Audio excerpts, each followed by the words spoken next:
This drab, nondescript public housing block in the Parisian suburb of Bondy is where France's newest soccer superstar grew up.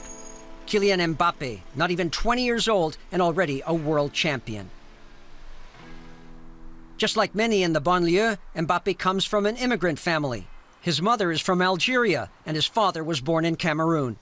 Doria and Bakary know the player personally. For them, the World Cup was a turning point. Usually, journalists only come here for a negative reason, to report on the problems in the suburbs. This time they're here for a totally different reason, a positive one. It's about a guy like us who grew up here and is now on top of the world. That paints a totally different picture. They're even talking about Mbappé in the US, and the Chinese know him too. Honestly, you've got to be proud. The whole world's talking about Mbappé, and Bondy has hit the big time. More than half of the players on the French national team come from immigrant families, including many from sub-Saharan Africa. Despite France winning the World Cup, not all of the French are enamored. Some of them you'll find in the town of Abbeville, a 2-hour drive north of Paris. This is a stronghold of the far-right National Front. No, I'm not really thrilled. I'm French. France's team is practically all black. That's weird. Did that bother you at first?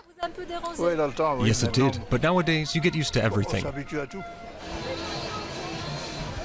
Many of the younger generation, for their part, could care less about the ethnicity of France's soccer players. Mbappé, my favorite, love you. She wants to marry you. When the final whistle blew, people here went wild. The crowd celebrated the championship together. Ethnicity and race didn't seem to matter.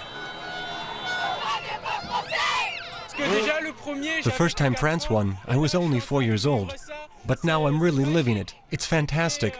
That's our generation. The whole world is here.